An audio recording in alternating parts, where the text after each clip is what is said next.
Welcome back to the SqueekyDogCast. Welcome back to the SqueekyDogCast. I am your host, the dog. I am the Squeak. And together we are the Squeaky Dog. Are we? I don't know. The title actually kind of, if you think about it, I don't even know what our title is supposed to mean.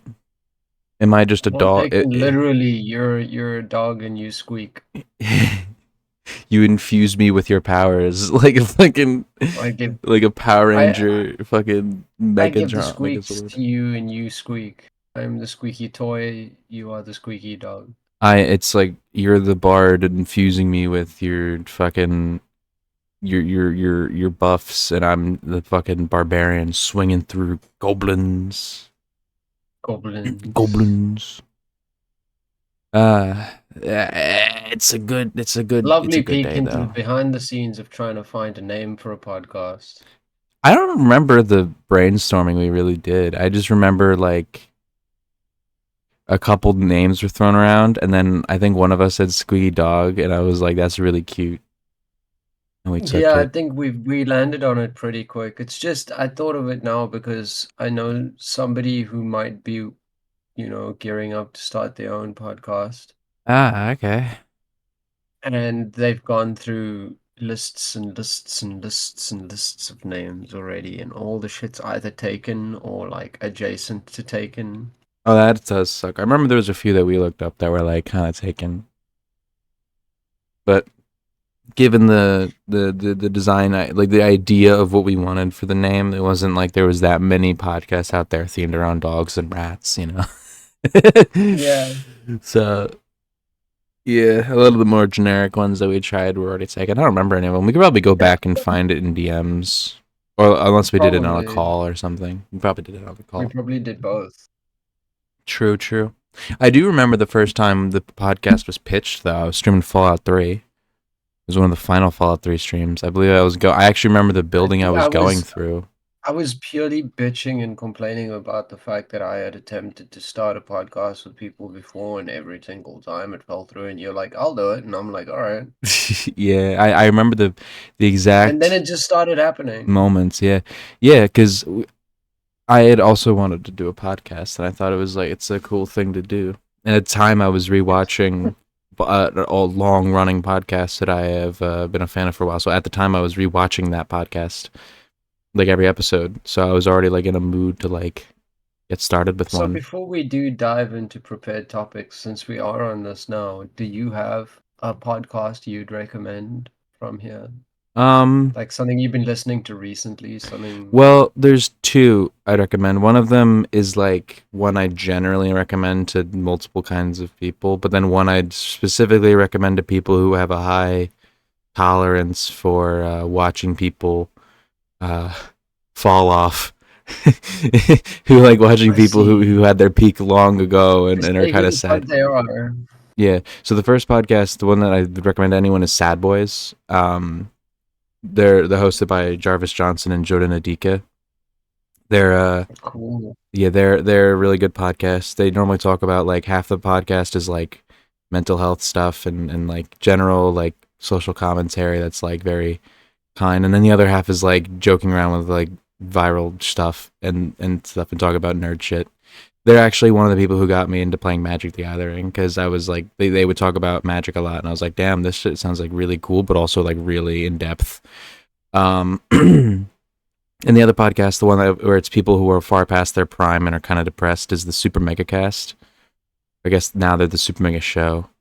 Um, Super Mega is really fun. I love them. They're a lot of inspiration. They're the podcast I was talking about earlier that I was like rewatching, but like they've definitely passed their glory days, and their video view counts are like a fifth of what they used to be, and they never have any guests on anymore, and people like they're kind of like a dead community in a lot of ways. Very much like sad to see, but also like they're having fun, so I'm still there. Fair enough. Yeah. But those are the two I'd recommend. I see. That's It's quite a bit. Yeah. What about you? I guess like just bring it up because I've been listening to a new podcast recently.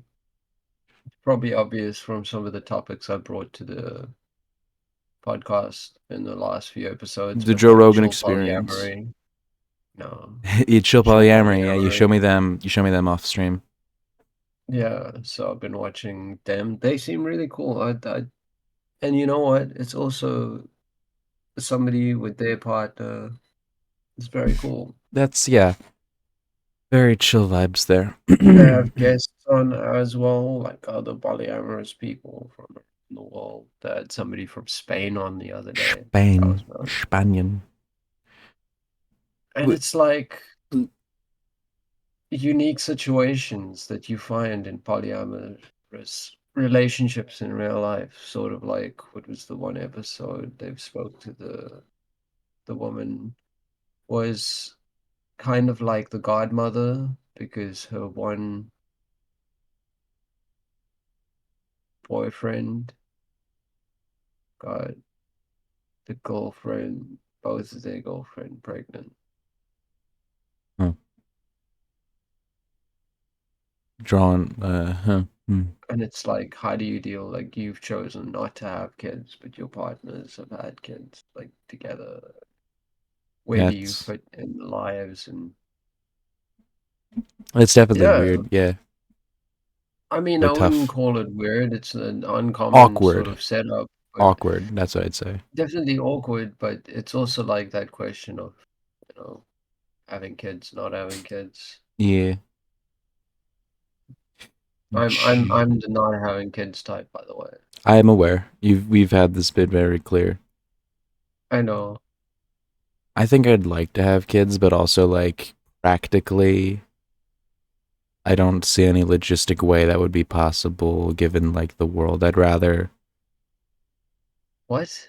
I don't understand. Well, I don't know. given the fact that like I'm not very confident in the state of the world, I wouldn't want to be raising a kid in it. So it's more like you don't want kids because the world's going to shit, Yeah, and as also like opposed to me, who's like, I don't want kids because you think you wouldn't be good for it. Well, because I also think I wouldn't be good for it, but I'm also like young, so it's like I don't think 20-year-olds should be having kids anyway, really. Which would mean that if my belief was put into practice, I would not be born because my parents had me when they were like 21.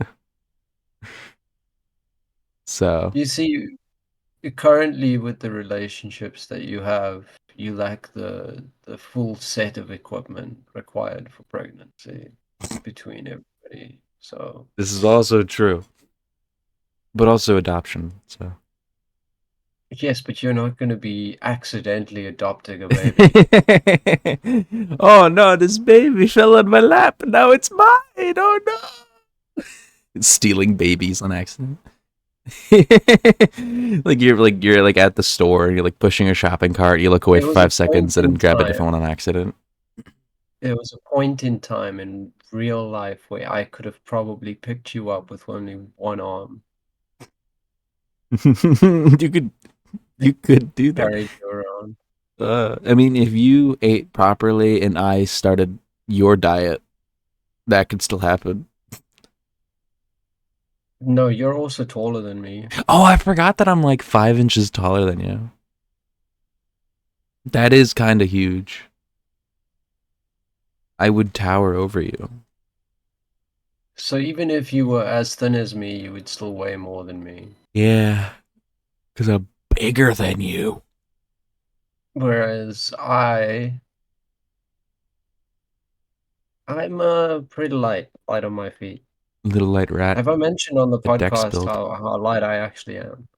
I think you have, yeah. It's like 110 pounds. Yeah, it's grim. Oh, Yeah, I would I feed spread you my arms plenty out and I just wait for the breeze to take me where I need to go. to take you over the Atlantic. We travel. and then you get blown into Zimbabwe. Look, I don't think that I'd survive Zimbabwe. It's a place where it was literally cheaper to wipe your ass with a currency than with toilet paper. Oh my god. Zimbabwe. They have the funniest name for a country. It's not the funniest, but like the most fun name to say. I mean, there's Zimbabwe. other African countries with fun names. I always found Congo to be a funny Congo. name. Congo. That's a good one. I just like the amount of syllables that are in Zimbabwe.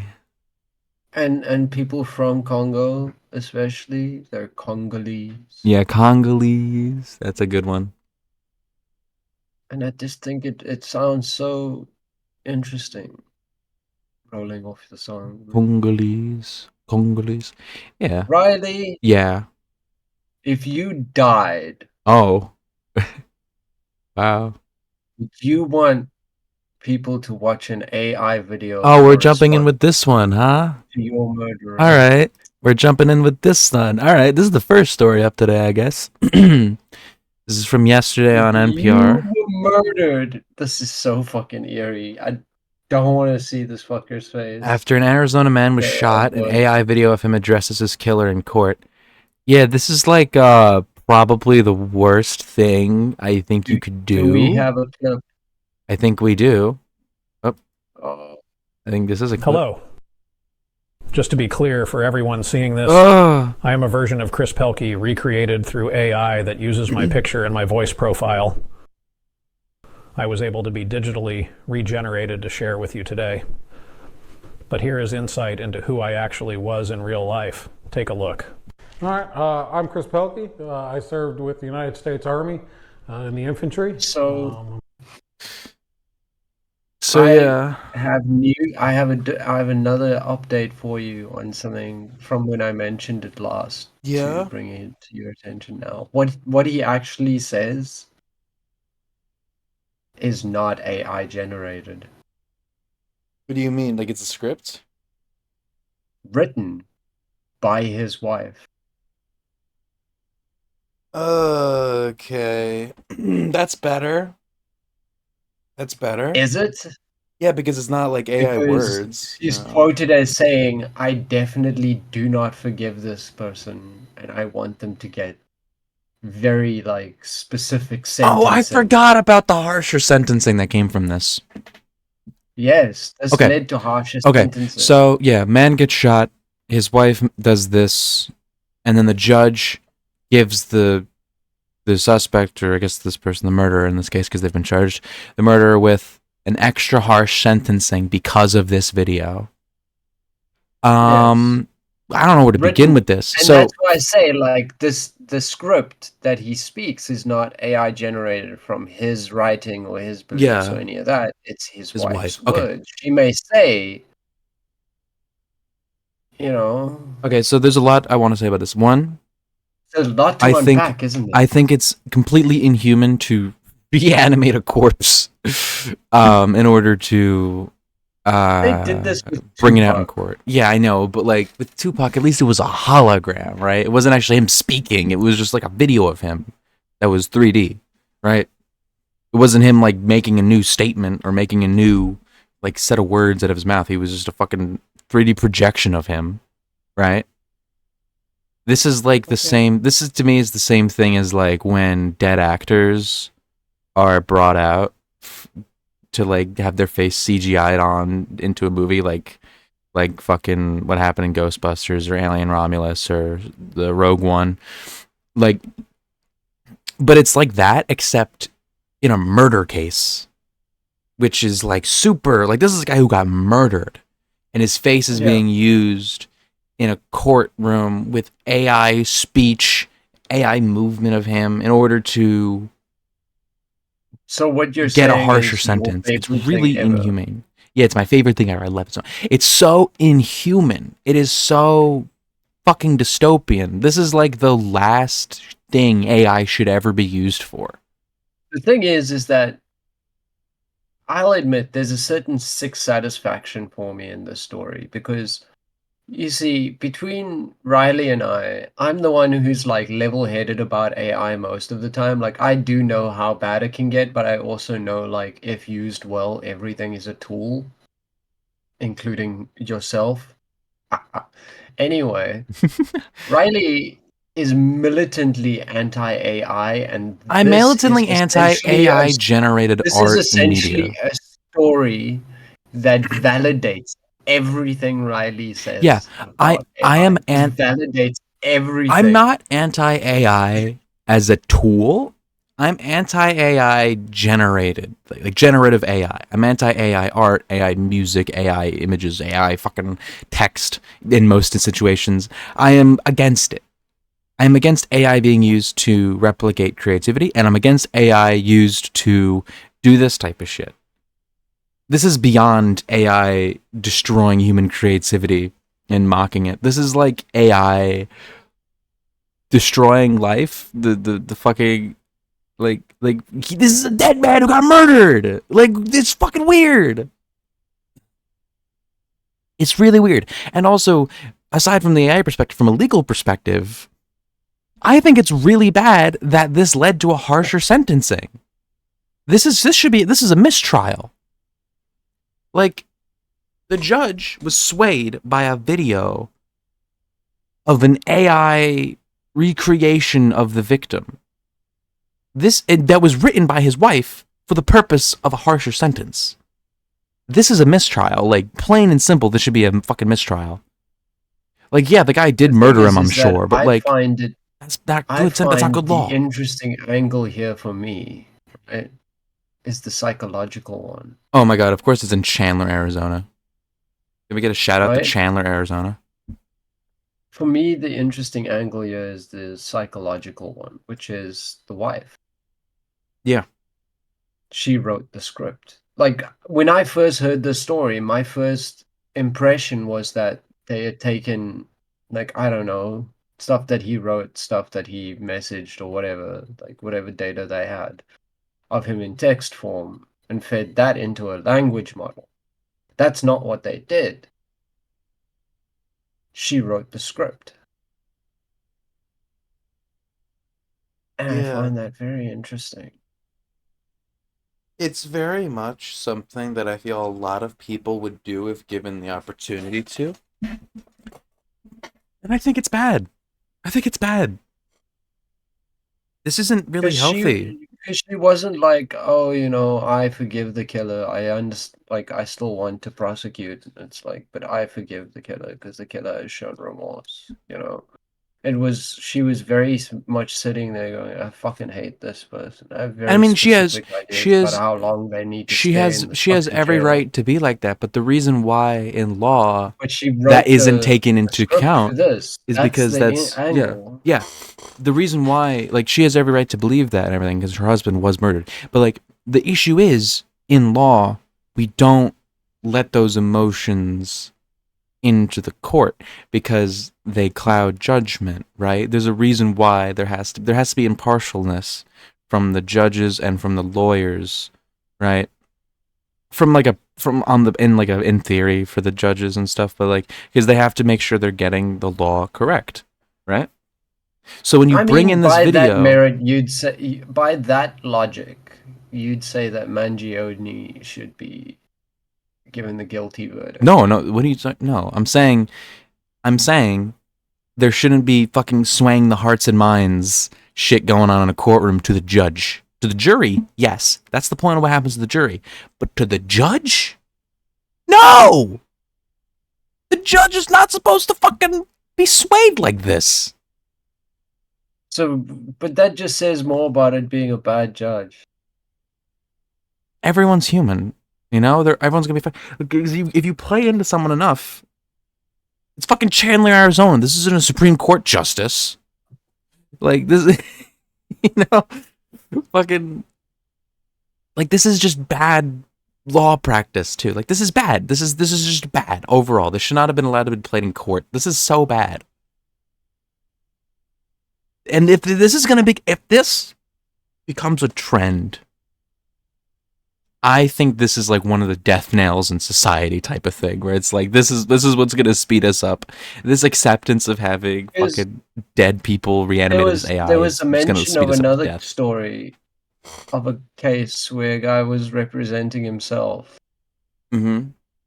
Always goes and well. his like opening arguments he put on a video which was AI generated, but that also then using an AI generated like ChatGPT script, Lamau. I think I saw that one. and the judge was like, "Get the shit the Yeah, fuck away from my exactly. Yeah, court. it's unserious. It's If you want unserious. to make opening arguments, get the fuck up out of your chair, stand here and make your opening fucking argument. But do not bring this shit near my court." Representing yourself in court is hilarious, and doing it with AI is even funnier. Chat GPT is my lawyer. Oh my god, it's so funny.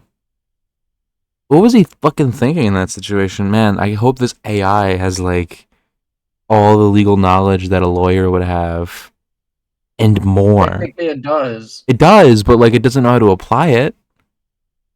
It doesn't No, know because the it's not a nuances of a thinking conversation. Yeah, machine. it's not a thing. Yeah. It's It's a a chat language generation. Yeah, model. it's a fucking language like chat generator. It's not gonna know how to do court procedures. It's just knowing what to say because it's copying fucking like legal dramas in like law textbooks. It's not an actual lawyer. It has no experience in doing law. It has no nuance in how to do courtroom procedure. It's a fucking AI. Doesn't understand like how people think. Yeah. It's just word generator. It's like having a fucking I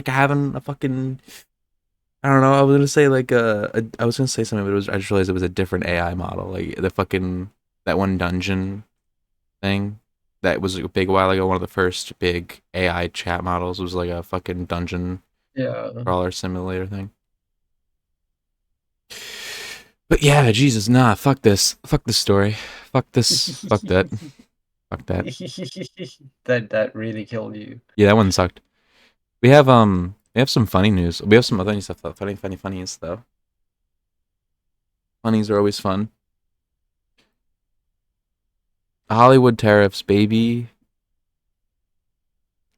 So I actually want to find I get a the tariff the movie. John Voight. So Get a tariff the movie. the Trump Hollywood tariffs were announced on Truth Social. It's like 100% tariffs on all. I want to pull it up actually. Trump movie tariff Truth Social post. Here it is. The movie industry in America is dying a very fast death. Other countries are offering all sorts of incentives to draw our filmmakers and studios away from the United States. Hollywood and many other areas within the USA are being devastated. This is a concerted effort by other nations and therefore a national security threat. It is in addition to everything else, messaging and propaganda. Therefore, I am authorizing the Department of Commerce and the United States Trade Representative to immediately begin the process of instituting a 100% tariff on any and all movies coming into our country that are produced in foreign lands. We want movies made in America again. So how do you tariff a movie? It's not a product coming into ports. Right. So he's saying produced, right? Yeah. This is if we get into his wording and we actually think about this seriously, which we shouldn't be doing because this is dumb. He says movies produced, which means that this is not filming the movie. So you can take an American Namibia is safe.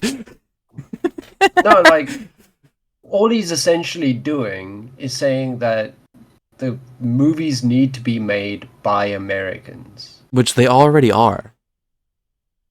They're not filmed in America a lot of the times, but most of the time they're produced in America. There are certain portions that are produced by local studios as well. It's usually in connection with, right? Yeah.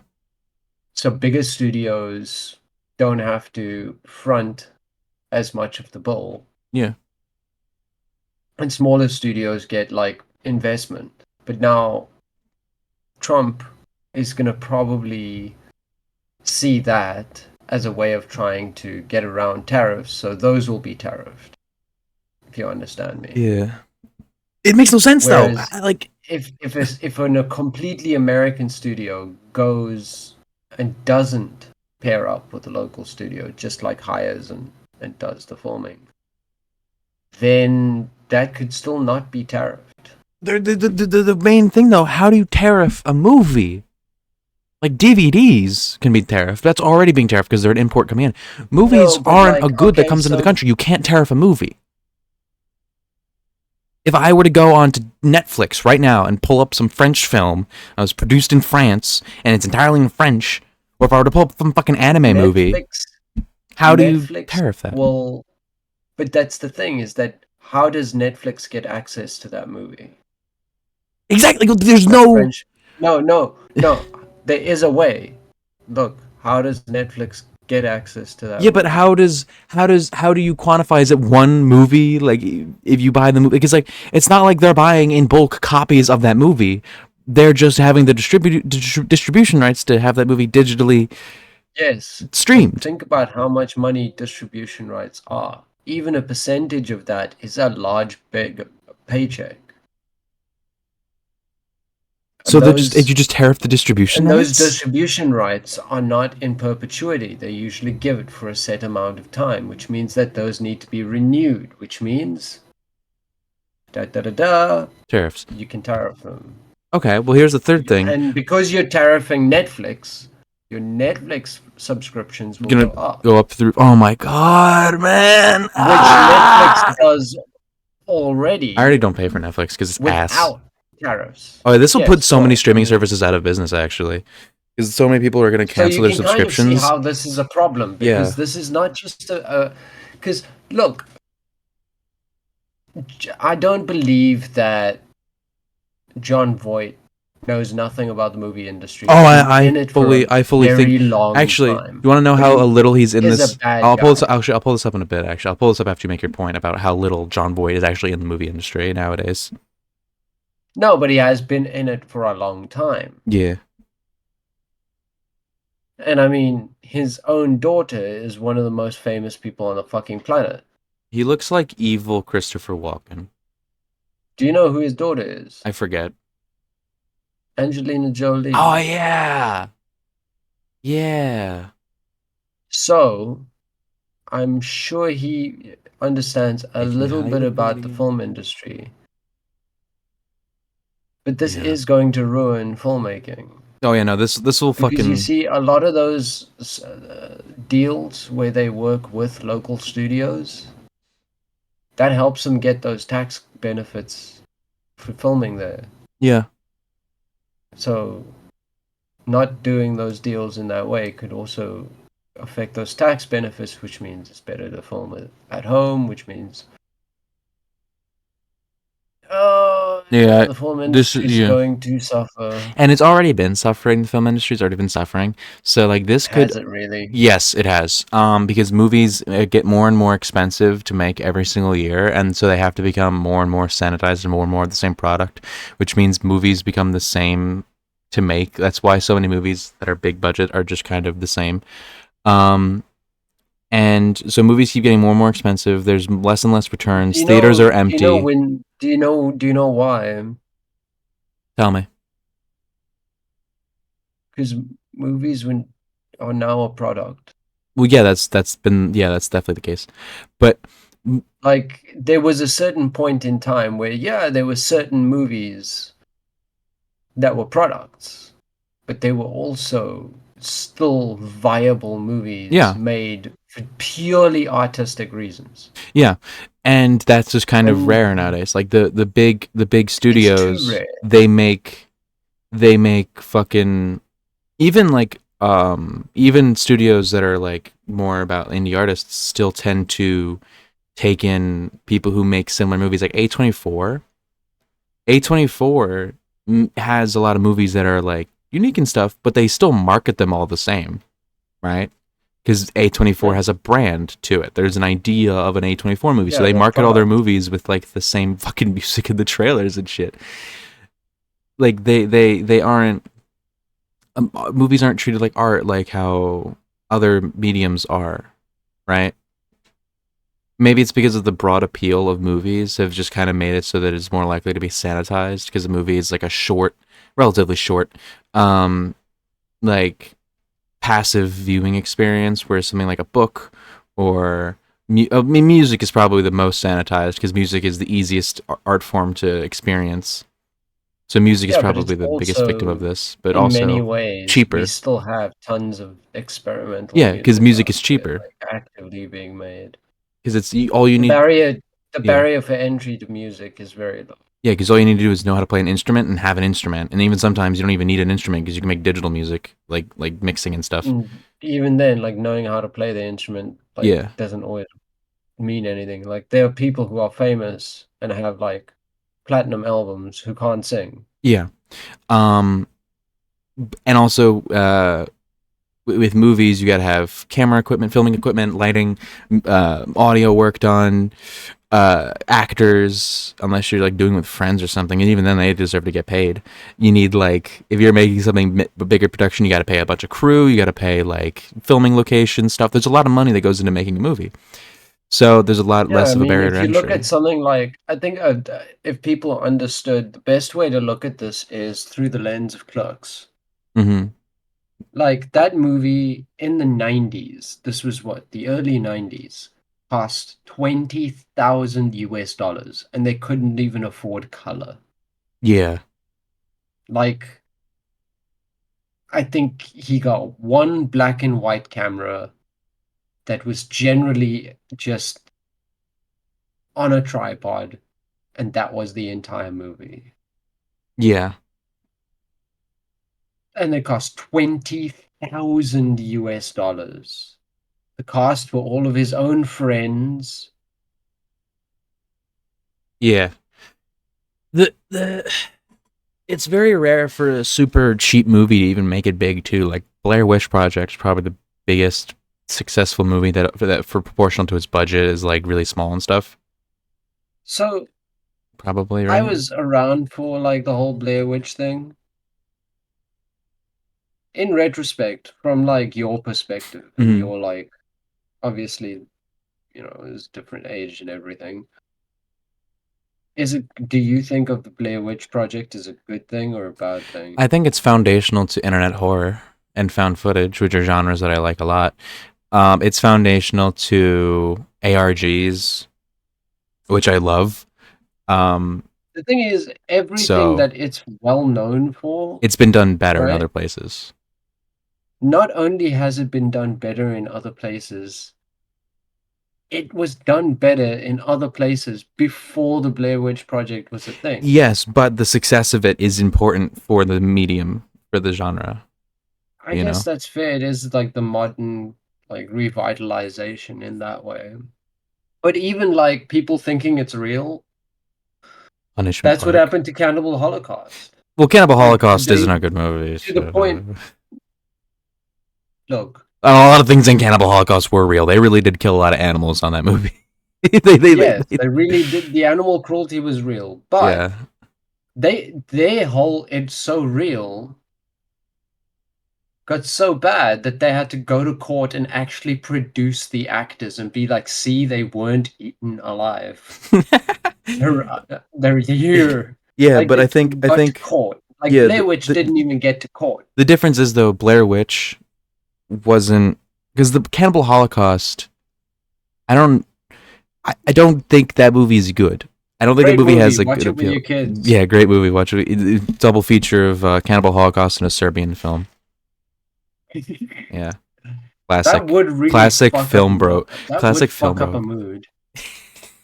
If you want to That would have the fuck up a worst mood. mood, if you want to do like a triple feature that'll give you the absolute worst mood in like for the week, watch Schindler's List, into Cannibal Holocaust, into Martyrs, and that. I have worse things. I have worse things that I could put on that list.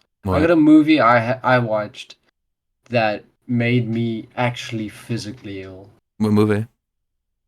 Irreversible. Irreversible. I don't want to get too off topic of this because I want to go back and talk more about something else there. Here, Don't look up the movie I won't. on a screen that can be seen. You're curious, aren't you? Irreversible 2002. Oh, Yeah. fucking, it's French! Of course it's French. Oh, this is, I haven't actually seen any things here because I think it's on like Safe Stitch or some shit. It's just a woman walking down a hallway. Yeah, what happens to her in that underground hallway Oh! is Attempt violent. to avenge the brutal R and beating of the woman they love. The film has made little sequence. Wow. Yeah, put this in there too. Put this on there. So you watch Schindler's List into this, into Martyrs, into Cannibal Holocaust. And then your week will be ruined. I mean, there's also Salo. Ah, no, I that's haven't that's day actually 2. seen Salo. That's day 2. No, you got to do it all in one sitting. No, which because means then there's no day to even be miserable for at that point. Schindler's List is not so bad as to No, be on that list. Schindler's List is just fucking depressing. No, like you want worse than Schindler's List in the same vein? Swap that out for Boy in the Striped Pajamas. That movie's fucking horrible. That movie's fucking bad. Yes, All right. If it's you needlessly cruel. No, it's not even. No. All right. If you want me to really go on a fucking rant here, bring up the Boy in the Striped fucking pajamas. That movie's fucking awful. Awful movie. The person who wrote that book has a history of doing this type of shit. Okay, so the book.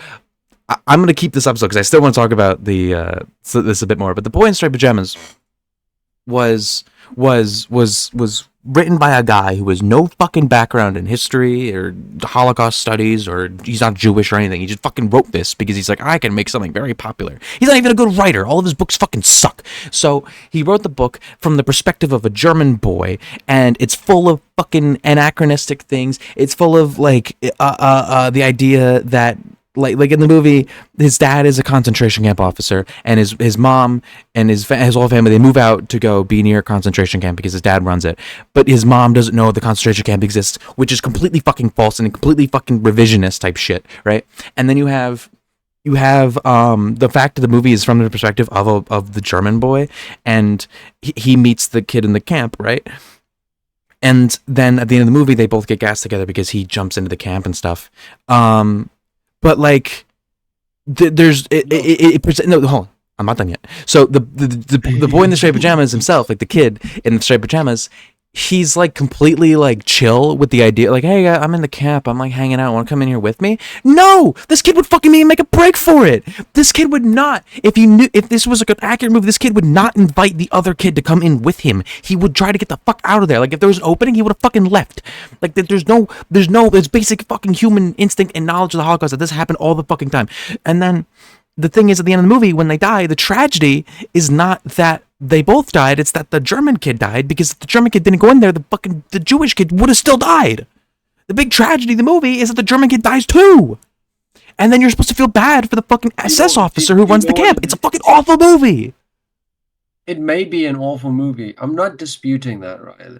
I know you're not. But I think that what makes it awful is something different, is that it very clearly has one message it very, very much wants the viewer to have at the end of the movie, and it does it in the bluntest, dumbest way possible.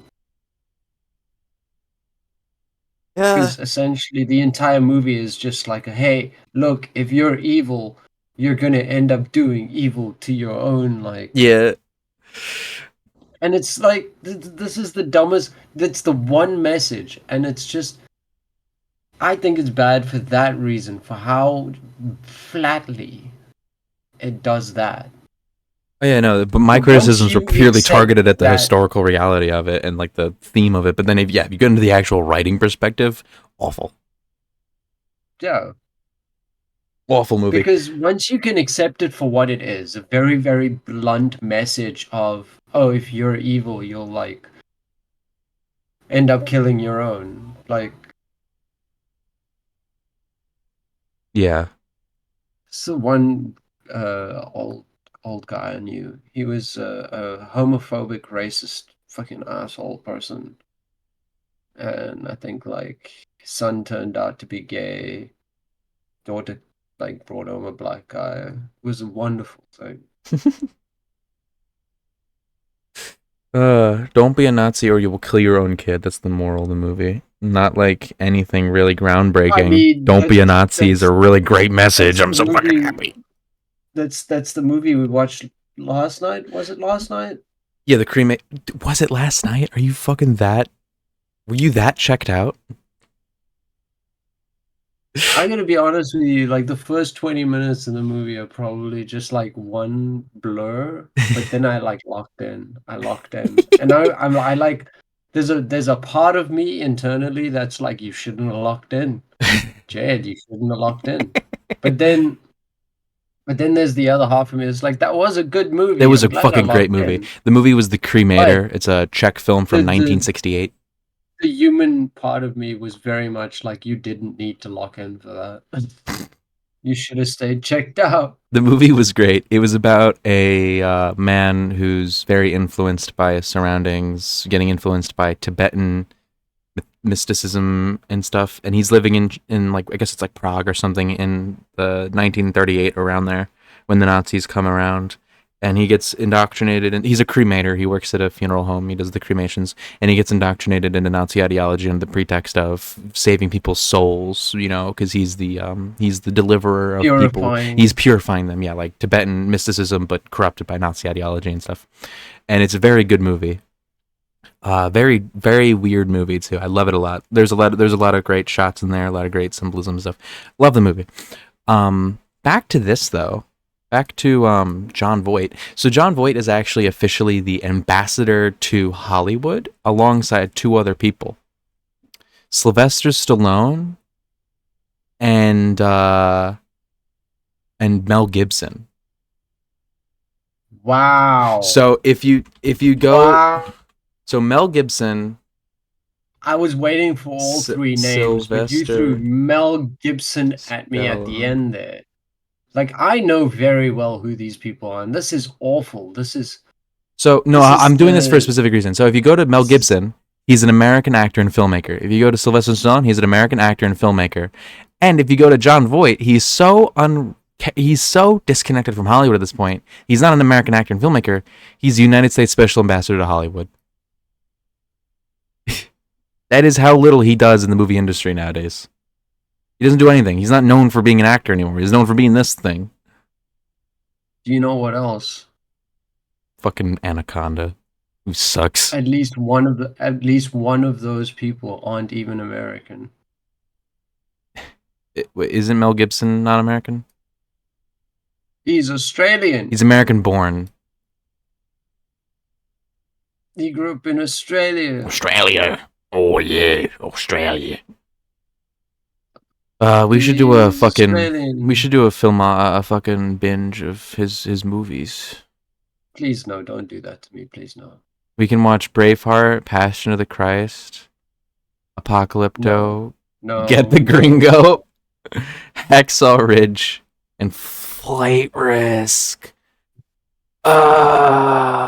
This movie, I think, is probably his most evil because it's what got him back into the good graces of Hollywood.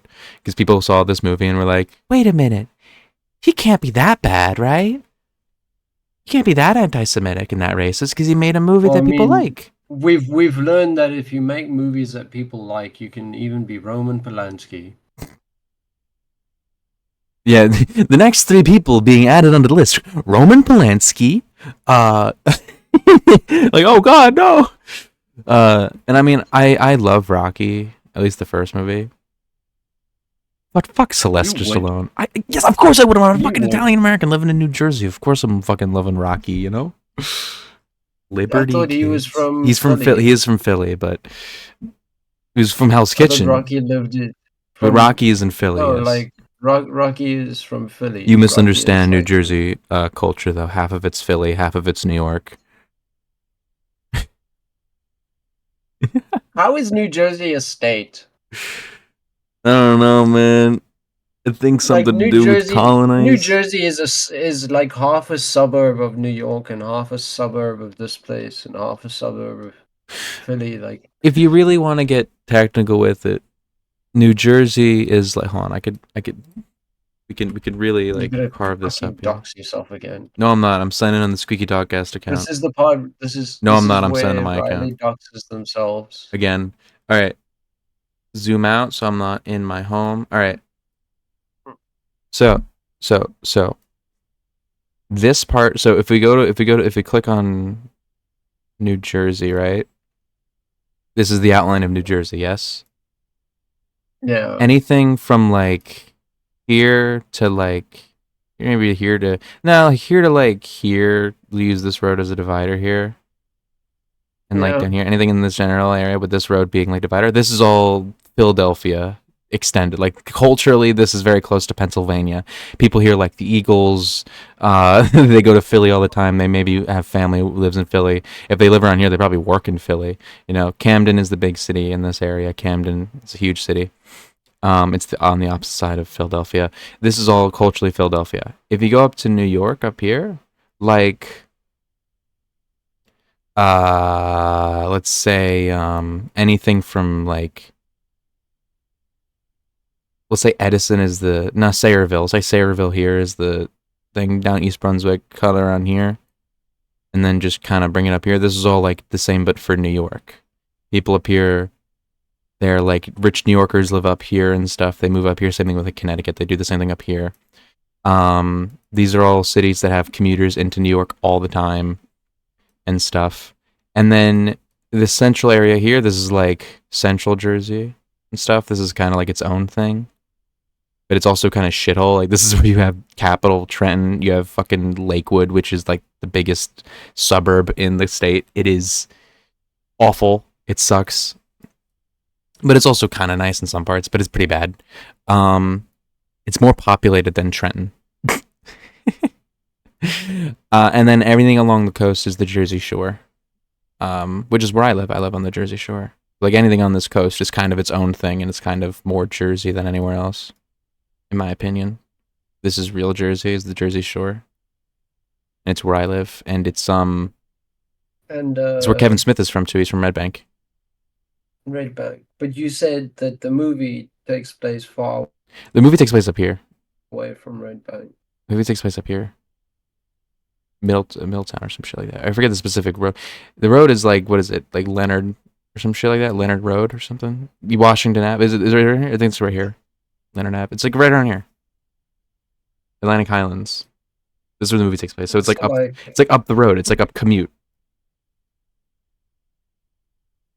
So yeah. And the mall was The mall's Monmouth Mall. It's down here.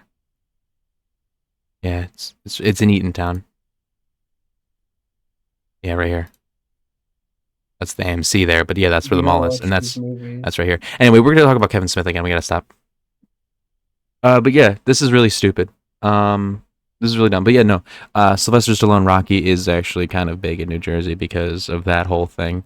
I'm actually one of the only people in my town that actually prefers North Jersey to South Jersey. Everyone, like my dad, my mom, my fucking school, like classmates and stuff. Every single time I've talked to someone, I'm like, yeah, I prefer North Jersey. You know, I want to go live up somewhere north. And they're like, the fuck? Nah, man, you got to go down to like Cape May or like fucking Salem or some shit. You don't want to live in or Wildwood. You don't want to live in fucking Asbury or Sayreville or Red Bank or wherever. You don't want to live up there. I don't know. I wouldn't mind living up in like. I would love to live up there. But like where I am is like South Bank. Jersey.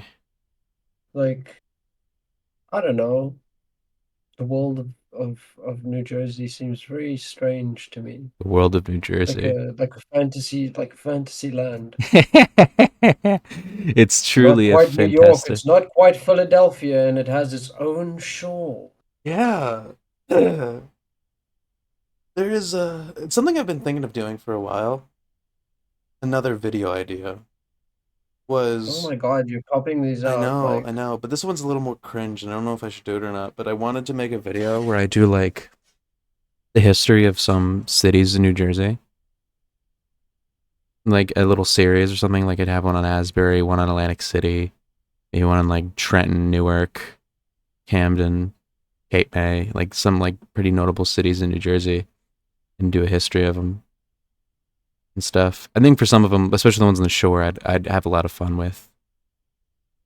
Like the Asbury and Atlantic City videos are two that I really want to do because those two have fucking crazy I feel like history. those are very specific, but like that sounds cool. Yeah, like it'll be cool to make for me, you know. And it's a niche that I like. It is a niche. It'd get me to do a bit of history work and stuff. Get myself doing some research and stuff. Anyway, let's move on to more politics. More politics. This Fucking time kill me. from the land of Deutschland. Germany. German politics. Woohoo. So a while ago, Pretty Mers.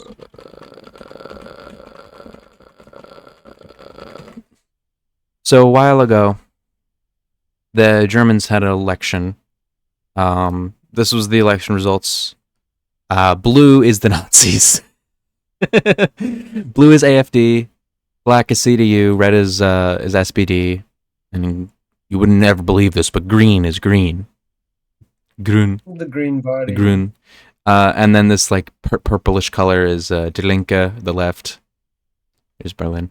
They had a big election. SPD, which was the former governing party, they lost significantly because they're kind of a do-nothing party. And CDU won because they're the only other party that people would vote for that isn't SPD and also the Nazis. I don't know if you can tell this, but this border here is the exact border of East Germany and West Germany. Like literally to a T. So there's some reasons why this happened, but I'll get to in a minute. So at CDU, they won the election. The head of the CDU's party is a man named Friedrich Merz. Friedrich Merz. Or Joachim Friedrich Martin Josef Merz. You have, they got 208 seats. The next one up was AfD, led by Alice Weidel, a.k.a. female Hitler, and they got 152 of the seats, and fucking SPD got down to 120. So that's actually like really bad. That's really bad. So they had a vote bad. because it's a parliament, so they vote on the parliament members vote on the prime minister, but in Germany it's not a prime minister, it's a chancellor. So the chancellor of Germany's elections went down, and for the first time since the modern German Republic, since 1945 or 46, I should say, Germany didn't elect a chancellor in one vote. So that there was a vote of like there was a bit of issue. The people in CDU and CSU, the alliance there, could not agree on Merz being chancellor. So he didn't get in on the first vote. And this is not good. This signifies that the CDU-CSU coalition isn't very strong, and it indicates that people really don't like Merz. And in a time where AfD got this many votes, that's really bad. That's really bad. Germany, and in most of the countries in the world at the moment, there's a huge turn towards the left, or at least liberalism, because of Trump. You see it in Canada, where Mark Carney won. In Australia, I think his name is Alvin Albanese won with their Labour Party. You see it in a couple of other countries, like in Romania. I'm pretty sure there's a little bit of a turn there. Poland. Like, some countries are turning more towards the liberals because of the reactions to Trump. Germany did not have this happen. The German elections happened too early into Trump's presidency to really be affected by Trump. They happened in January. Or February, sorry. They happened in February. And while the AfD didn't do as good as it was projected to do, they were projected to win. And they didn't win. They only got 20% of the vote instead of, whereas CDU got 28%. It isn't good because they've been trending upwards since the election. They're actually the most popular party in Germany at the moment, which is really bad. Yeah, that's really, really, really bad. So Germany needs to get its shit together. CDU needs to do something, which CDU probably won't do anything because CDU is awful. CDU is like Republicans. What do they believe then? They're center right. They're Republicans, but before Trump. Oh. They're awful. They're bad. Mares himself is really fucking bad. Like he's anti-Muslim immigration and stuff. He says that like Angela Merkel was too loose with her border policy and stuff. When Angela Merkel's like had like the open border for like for refugees and stuff. He's not a good guy, like at all, really. Ew. He's got such a big head. Oh, he worked in the private sector. Oh, awesome. He looks like he would play an evil German scientist in a movie. He looks like a Marvel villain. Like a fucking Marvel character who gets turned into something else or something. Like the leader or some shit. Anyway, so he worked in the private sector for a bit as a fucking member of supervisor boards for so many different companies. So this guy is definitely not influenced by any outside factors. CDU sucks. CDU sucks. They're fucking corrupt as shit. They have they got a lot of instances of like just blatant corruption. I remember seeing someone say that during the inauguration for him as chancellor. At what point do we just accept that corruption exists in politics? Like we stop bitching about it. Oh, I will say this though. I was watching something and someone said that like the person that Friedrich Merz was sitting next to as he was being inaugurated was someone who has been like known to have been embezzling like millions and millions and millions of fucking of euros out of people's pockets and shit in Germany, and nobody in CDU has done anything about it because they're a part of CDU. So it's just like, wow, CDU, you're really good. And then SPD is like better than the Democrats, but they still don't do anything. Like that's my understanding of it, is that they're just kind of a useless party. It's like Labour in the UK, where it started off as an actual socialist party, but through years and years of being in a capitalist democracy, they've just become liberals that don't actually do anything. Greens or Grün, they're just like the American Green Party, where they're backed by Russia. And they don't actually do it. They're just a Russian party. Was the American Green Party backed by Russia? It is now, yeah. Literally, the head of the American Green Party, I forget her fucking name, was at a table with Putin, like at a dinner party. Like it's a Russian-backed party. They started off as like a green energy, like environmentalist party in the 70s. Same thing with the German Grün. But they got compromised. From the Dead Kennedy? Yeah. He ran for what, mayor? He ran for, I think, governor or mayor or something. And I spelled it it's Jello Biafra. He ran for president. Mayoral campaign. Yeah. There it is. In summer of 79. Yeah. Dianne Feinstein. Damn. Didn't he Fuck her. run She's the awful. Green Party? Harvey Milk. Awesome. His platform included directing statues of Dan White, who assassinated Mayor George Gascon, and city supervisor Harvey Milk. Harvey Milk is cool. He's a gay activist. Yeah, what's the movie? Yeah. If he doesn't win, I'll kill myself.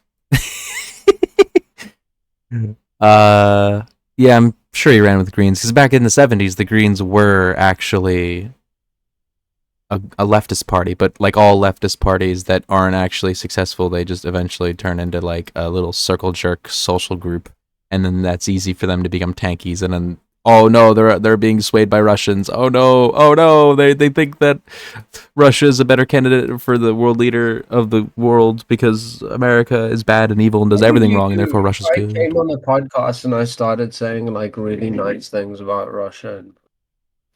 I would be really upset. I would just think you're doing a bit though. Like, what if I just like never let it fall? Like, if I just played it straight. All right, then I think you would never actually like, wanted it straight out. I think that would be very upsetting.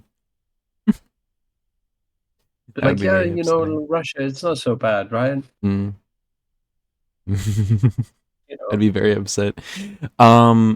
Oh yeah, and then you have the Die Linke, which is the last of the big parties in Germany. Die Linke is their proper leftist party. They're proper socialists. The issue is, they're also kind of a little pro-Russia. Not as much as the Greens in America, but They're anti-sending military aid to Ukraine. Is Russia communism? No, but a lot of leftists fucking still think Russia's better than America because of American diabolism. But I mean, at this point, maybe they have a point. I don't know. Definitely, America's still No, definitely but, better like, than Russia. Look, I'm not pretending to be any sort of scientific politicist, Political scientist. or- Yeah. yes, one of those things. But everybody talks about Russia like they're communists, but every time I look at Russia, I don't see communism. Am I dumb, or am No. I missing So something? the reason why Or- people still call Russia communist is because of geopolitics, mainly. When the Soviet Union existed, it funded many, many, many left-wing parties around the world. This isn't like a conspiracy, like, oh, Russia's influencing our politics. No, Yeah, Russia did I have fully know influence in it. this, Yes. but Africa So had it. Like the yeah. ANC was partially funded by Yeah. the Russians. So any party that was like against fascism or conservatism or just broadly leftist or against America was funded by Russia. Authoritarianism. Yeah, or parties Like that even that, for a swinged long towards time. the authoritarianism of a leftist variety. They were funded by the Russians, in some way, shape, or form, through at some point in time. So, when the Soviet Union fell, these parties still felt loyal to Russia, and a lot of the ideology of these parties was America is bad, America is imperialist, America is capitalist. These are all true. But like a lot of leftists you see online, they become American diabolists, where America is the only country that's bad. America is uniquely evil. Any other country opposing America must therefore be good. And this is why they support China. This is why they support Russia, even in the modern day.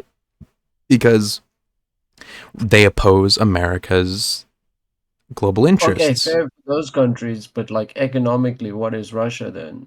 Russia is just a fucking capitalist? neo-feudal fucking capitalist society. They're an Like state aristocracy. Yeah, they're fucking, they're just a playground for billionaires. They don't have an economy. Russia isn't a country. Russia is like the Belgian Congo, but for Russian billionaires. Like, that's what it is. It's a playground for billionaires. They get to do whatever they want. Their money is made from their fucking natural gas and oil exports and shit. And they don't even make money anymore. They just make their money through fucking shit in other countries, like financing in other countries and stuff. They don't actually have an economy. Russia's a fake country. They don't do anything except for invade their neighbors. That's all Russia does. They're not a real country. They don't make anything. They don't export anything. They're boycotted by the world. Like, What if I also told you China doesn't look that communist to me either? China is a communist. So with China, under Mao was a communist. Like, he believed his shit. He wasn't doing it like Stalin. He believed his shit. He But, wasn't like a murder true your own communist. people kind of communist. Yeah, he was his own type of communism, but he did consider himself a communist. Like, he wasn't like Stalin lying and everything like that. He considered himself to be a third worldist, like inspired by Lenin and Stalin's fucking shit to do his own thing. Maoism is his own thing. So his style of communism was, we're going to turn China into an industrialized nation. We're going to fight back against imperialism, and we're going to ally with our communist brothers in the Soviet Union. We're gonna do all this stuff, blah, blah, blah, blah. And then eventually China starts to slowly build its economy up in the 70s, starts to ramp things up. And I believe it's in the 90s where Deng, I forget his first name, but Deng comes in as the leader of China, and he does a lot of reforms to liberalize the economy. He allows for businesses to start being created. He allows for international financing and capital investment and stuff. More like trade opening up with other countries of the world. And this is where China starts to really ramp up as like a world manufacturing giant. This is where we start to see shit say made in China and stuff, is in the late 90s and early 2000s. So China is a very liberalized economy. It's very much capitalist, but with more of like state control to it. And like, that's economically, China is capitalist with state, like a state cap, not even state capitalism. It's like a heavily regulated capitalism.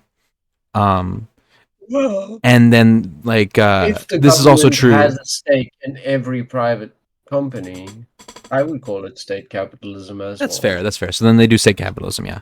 They just do a different They just do flavor a of it different, yeah. than the Russians. Yeah. But then this is also what Same China did idea. is also true for countries like Vietnam, where Vietnam stayed communist after the Vietnam War because they won. And in the 90s and early 2000s, they also did the same thing where they liberalized and opened up their economy. And now they're like America's biggest trading partner. Well, they were. But they were like one of America's biggest trading partners because of the liberalization of the economy. Actually, Vietnam was like very much pro-America. Like they have super high approval ratings of American presidents before Trump, because like Vietnam, we may have fought a war with Vietnam for like 14 years, but like 14 years is nothing compared to how long they fought China for. You know? As far as I could understand from seeing like videos of Vietnamese people like on the ground and stuff like on YouTube, they seem like a very forgiving people culturally. Vietnam is a very unique country. They've always had to fight for their independence against their neighbors and foreign imperialists and stuff. They fought against the Chinese, they fought against the Japanese, the French twice, and the Americans. They fought against a lot of. I say twice for the French, but they fought against the Chinese like 30 times throughout their history as like a culture. So Unbelievable. yeah, because they're right next door to China, and China has had a lot of unstable periods where they just love invading people. So Vietnam is very much like a very survivable people. You know, like it's culturally like survival, like we will prevail type of shit. And I think it's because of like, yeah, we won. We don't really hate you guys. You just like, I mean, it's a different time. It's like, you know, it's like 70 years ago that the Vietnam War happened, or 60 years ago. The fucking, you know, it's chill. We could do trade. It's very prosperous for us to trade. They're not a very like, because like grudges are held by countries that can actually do something about it, like countries with military power. Yeah, that's fair. Vietnam doesn't have military power. Vietnam doesn't care about holding a grudge. They just want to build up their country. They want to build up their economy. A grudge is held in somewhere like fucking France or something, or like the UK or China or Russia, Germany, or whatever. Like those are the countries that hold grudges because those are countries that have international power. They have militaries. They have Big powerful guns. economies. Yeah, they have big trade that if they shut off their trade, it can actually do some harm and stuff. So like people with leverage are more likely to do grudges and stuff, but Vietnam doesn't have the leverage, so they're just like, yeah, whatever, we'll just do the trade with America, right? Because you also got to remember, the Vietnam War, like, yeah, America was involved, but it was still a civil war, right? To Vietnam, it wasn't like we're fighting against America. It's like we had a civil war and America was on the other side, right? It's like if the British came to support the Confederates, right? Yeah, but America also did like really bad. Oh, we absolutely fucked the shit up out of Vietnam. We fucked their shit up, like incredibly so. We did real bad. We did shit really to bad shit to them, like awful stuff. Even to our own troops that were there, because even our own troops being affected by that shit. Vietnamese don't fight fair. Yeah, but is the fairness Americans really? don't fight fair.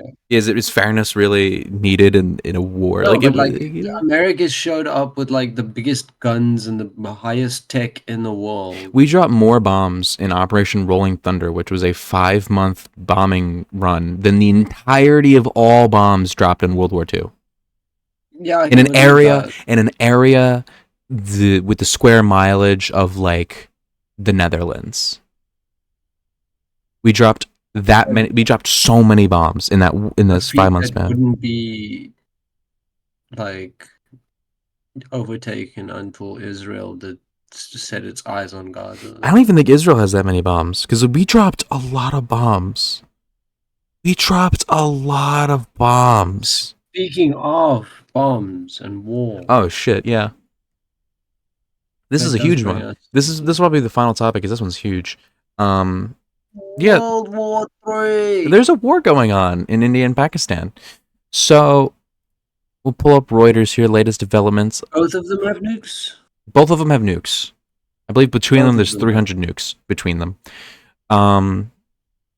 So yeah, India and Pakistan, famous countries that hate each other. Of all the countries, actually I'll pull up a map again to get us some context of the region. Why does it always start me? Why does it sign me in on the account that I was not signed in on. I was supposed to be on the SqueekyDogCast account. All right. Bad dog. Okay. So, India and Pakistan, they're fighting over violence that was in this region, the Kashmir region. There was, I think it was like 21 Indians were killed, supposedly by Pakistani troops or whatever, or terrorists. But Pakistan says that it was India doing a false flag. You can see how fucking heavy this region is, how many dotted lines there are representing disputed territory. Yeah. This region's a mess. China is even involved in here too. China also has some stakes in the border claims here. China wants everything. This region's very messy. Blame the British. China's at that size right now where if it sees like a little patch of land, it's just I'll don't worry, I'll take that. I'll have that. I'll have that. Where is Lhasa? That's the city where it was in the cremator. Where is Lhasa? It's somewhere around this place. Isn't it in Nepal? No, wait. It's in Tibet. It's right here. That's the city he wanted to go to. Well, that's the Potala Palace. That's the place where he was dreaming of. It's nice there. It's in Tibet, which is not a very nice place to be right now. Because of China. So yeah, there's a lot of fighting going on here. A lot of missiles going over and over the border. There's I don't think any invasion, like ground invasion, has happened. It's just been missiles firing, as far as I know. India says it hit 9 terrorist camps in Pakistan. Some of them, it says, were linked to perpetrators of last month's attack. How has Pakistan reacted? Pakistan says it shot down 5 Indian aircrafts during those first strikes. Indian embassy in Beijing reports that the fighters shot down or reading misinformation. Pakistan vowed to retaliate at time and place, manner it's choosing. Cross-border firing and shelling increased after India strikes. They tapered off. Pakistan says India is sending drones into its airspace, 25 of which were shot down overnight. India had said its target is neutralized attempts to okay. Pakistan says 31 of its civilians were killed, and India says 16 civilians have died. So it's basically just been drone strikes and missile strikes and stuff over the border. Little pot shots. Yeah, it's like stuff that could still be calmed down. Like if China, I hope that China is the one in charge of these delegations, because China is their neighbors, and has stakes in the region, and I feel China is a lot better of a negotiator than the United States is at the moment. Or Russia. Yeah. Russia should not be involved in this at all. Did you see Trump's response? Yeah, he was like, they've been fighting in that region for 1,000 years. It's not going to change. And then when he was told that like it got hot and like missiles started firing, he's like, I didn't hear about this. You're telling me about this for the first time. Because Trump is not in charge of anything. He's not actually doing anything. I don't know. So, he doesn't know shit. He doesn't know anything. So the big scare here is that nukes will be fired between the two, because they have a lot of nukes. They do have a lot of nukes. They have enough to cause some damage. They have enough to cause a lot of damage. Like a lot of damage. New Delhi is like one of the most populated cities on the planet. Like New Delhi is fucking massive. If you looked at like a population density of the map, India would just be this big red fucking blob of like high density shit. And Pakistan isn't exactly small either. Pakistan's also pretty big. Islamabad, Lahore, and Karachi are pretty big cities.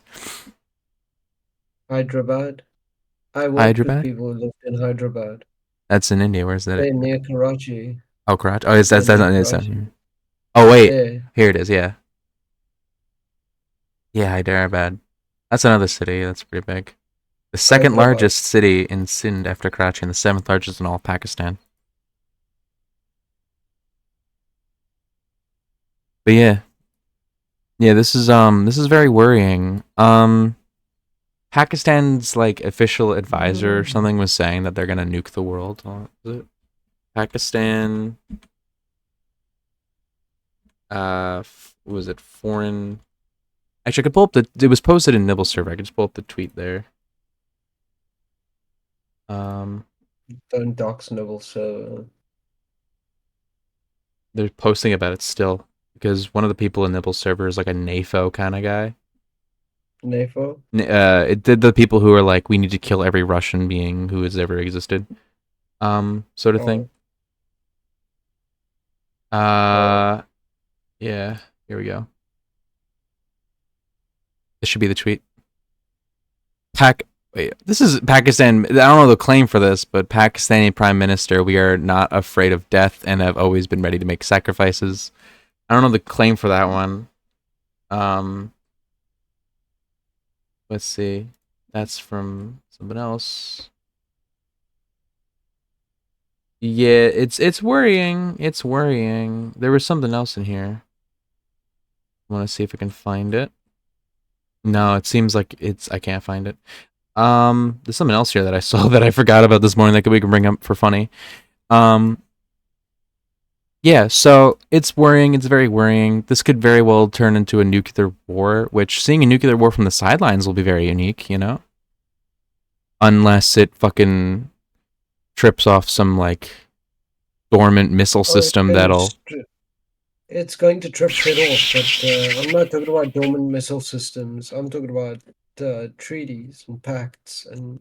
Oh, absolutely. Like well, the thing is with India and Pakistan, they don't really have that much ties to, like, here. Most of their ties are with, like, their neighbors here and here and shit. Like, this is where, like this won't really, I don't, because India, it's in BRICS, right? It's a founding member of BRICS. Yes. BRICS is not going to get involved in this shit. You think fucking... Yeah, maybe not. It's not going to do that. Like, So India... Pakistan is bordering on both Iran and Afghanistan. Yes. And Pakistan has nukes. Yes. Who's to say they don't give a couple of those nukes over in exchange for help from the Iranians and the Afghanis? That is a good point. Well, Afghanistan can't really do anything at the moment. They're not really a functioning country. But Iran is a good point there. That is a good thing to point out for Iran, because Iran is working on their nuclear program. Pakistan could make that work very quick. This is true. And I feel that if the bigger issue here is Pakistan and India nuke each other, what if Israel's like, hey man, we can nuke now too. Look at all these other nukes are going off. Let's nuke Iran. Because Israel is a rogue state. Israel is a fucking threat, right? They don't listen to international law. They do whatever they want. They possess nuclear weapons. They don't even tell the world they have them. Like, Israel officially doesn't have any nuclear weapons because they haven't actually officially said it. Right? They do. They do have nukes. Everyone knows they have nukes, but Israel's like, we don't have nukes. What are you talking about? Yeah. Gulf of America. Living in America. Living in America. Rocky IV. Living in America. I'm proud to be an American, where at least I know I'm free. And I won't forget the man who died and gave this land to me. And I'm proud to stand next to you, proud USA. And I hold it up. I love this land. Right. God bless the USA. Kansas City. No, we're not done yet. We're not done yet. That's not where the episode ends. Because I need to talk to you about this. Elmo's LinkedIn post. Okay. Hi, LinkedIn. Unfortunately, Elmo was recently laid off because of the federal budget cuts. Elmo worked at Sesame Street for 45 years. Elmo is sad. Elmo loved his time at Sesame Street. Elmo is going to miss his friends Big Bird, Cookie Monster, Ernie, Bert, Abby, Grover, Count, and so many more. They made Elmo's day so much better.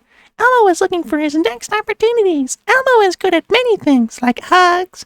Elmo loves giving hugs. Elmo can also recognize the letter E, spell his name, and feel empathy, sing Elmo's song, and ask how you are doing. Elmo is open to full-time or freelance roles. If you hear any opportunities or want a hug, let's connect. And if you want to help Elmo and his friends, please search your local congressperson to save public media. While Elmo is sad, Elmo is excited for what is next. And one more thing, Elmo loves you.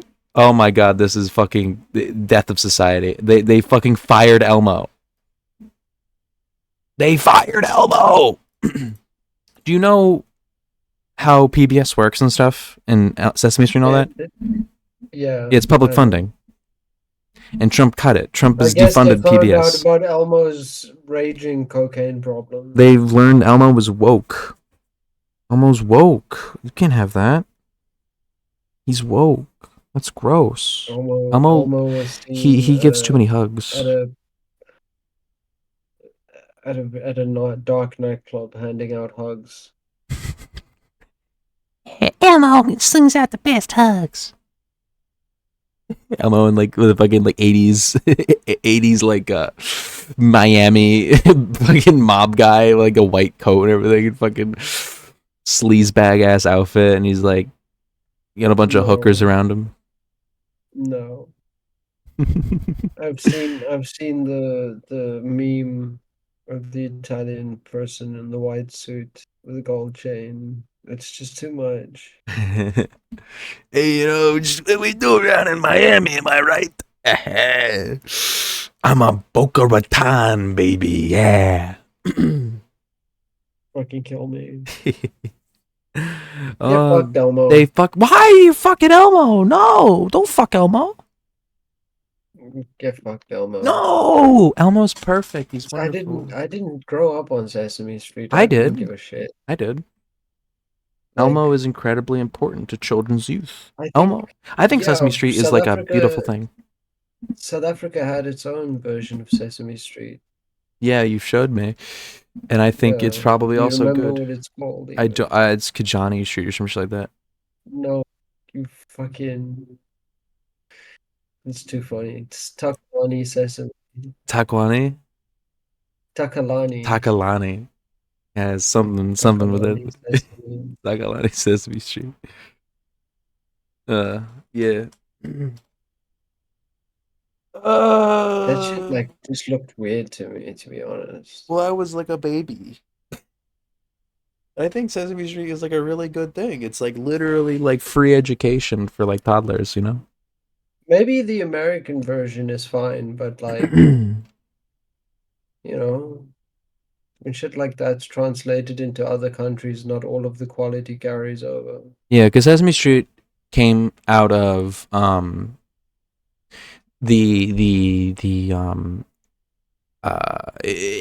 Sesame Street started, there was a huge literacy gap for poor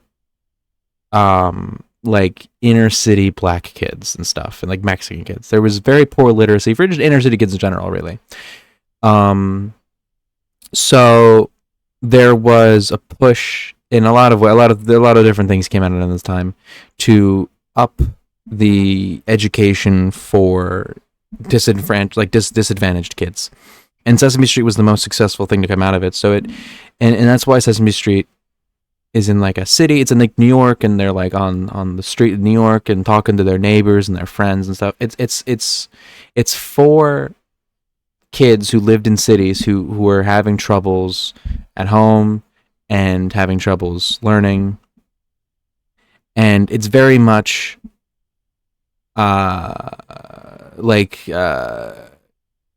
it's very much deeply ingrained into that sort of niche. Like that's the type of group they're going for, and that's why a lot of funding for PBS has always come from big cities and stuff, because the ones who get most out of it.